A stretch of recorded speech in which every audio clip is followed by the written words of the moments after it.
আসসালামু আলাইকুম। কেমন আছেন ভিউয়ার্স? চলে আসলাম নতুন একটা ভিডিও নিয়ে। মানে এত মজার একটা রেসিপি, এই কারণে বললাম যে এখনই করে ফেলাই ভিডিওটা। এটার লোভটা সামলাইতে পারলাম না যে আপনাদেরকে রেসিপিটা জানানোর জন্য। ঘন করে জাল দেওয়া দুধ, আমি খুব পছন্দ করি একটা জিনিস। দেখেন, এটা হয়তো অনেকেই চিনবেন। এই যে শব্দটা শুনতেছেন, পিনিট বাদাম। দেখছেন শব্দটা? অনেক সুন্দর, একদম কুড়মুড়ে।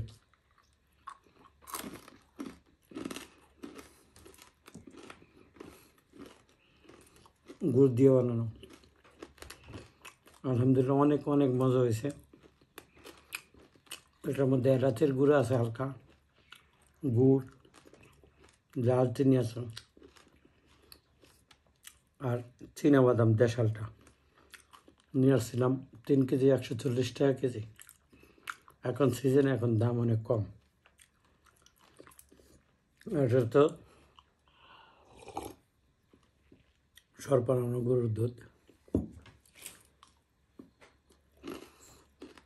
এত মজা, ভাষায় প্রকাশ করতে পারবো না। সাথে তিল দিলে আরও মজা হইতো।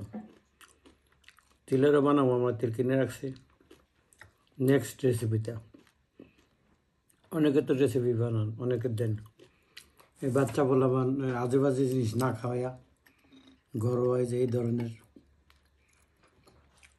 খাবার ঘরে খাওয়াবেন। এগুলো কিনতেও পাওয়া যাবে না। আর কিনতে পাওয়া গেলেও সৌদিতে আমরা খাইতাম, কেরালারা বানাইতো। এখন তো ওয়েফার বা তিলের ওইটা পাওয়া যায়, নরম।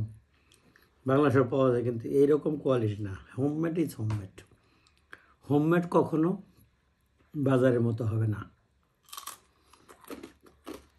হোমমেড অনেক মজা হবে, হোমমেড খাঁটি হবে।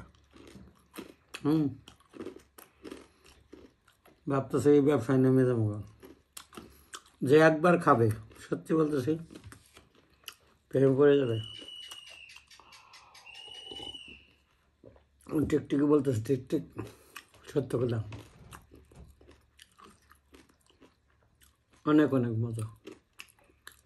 আমি তো কামড় দিয়ে অবাক হয়ে গেছি। আমি বানাইছিলাম, কিন্তু এতটা মজা হয়নি। আমার পার্টনার বানাইছে।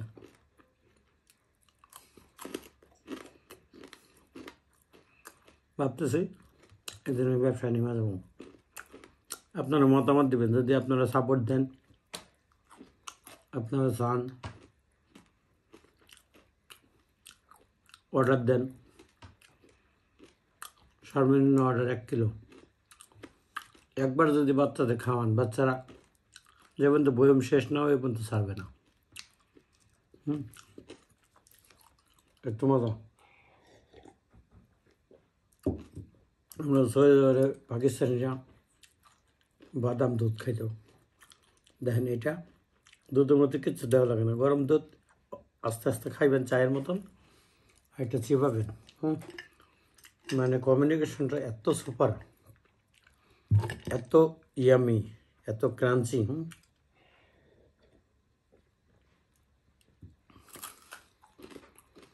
আমি বলে বোঝাইতে পারবো না।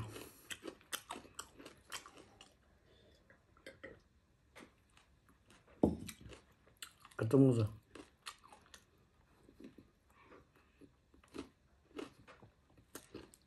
এটা কালকে মতো টিকবে না।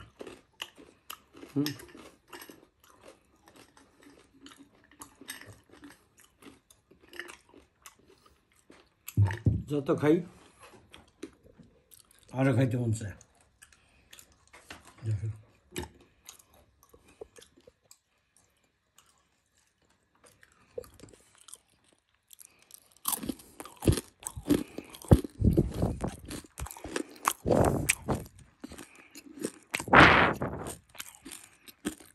শব্দটা পাইলেন? কতটা মজা না? ভালো থাকবেন। আমার এই ভিডিওটা যদি ভালো লাগে, এটা আমার ক্ষুদ্র একটা চ্যানেলটা সাবস্ক্রাইব করে দিবেন দয়া করে, মেহরবানি করে। বেল আইকনটা অন করে দিবেন, যেন আমার প্রত্যেকটা ভিডিও আপনার কাছে পৌঁছায়। ভালোবাসা থাকবে আমার অবিরাম। আজকে পয়লা নববর্ষের শুভেচ্ছা সবাইকে। পুরোটা বছর আপনাদের সুখে শান্তিতে দিন পার হোক, বছরটা ভালো যাক ইনশাল্লাহ, এবং ফুলে ফসলে সুখ সমৃদ্ধিতে ভরে উঠুক প্রত্যেকের জীবন। আসসালামু আলাইকুম।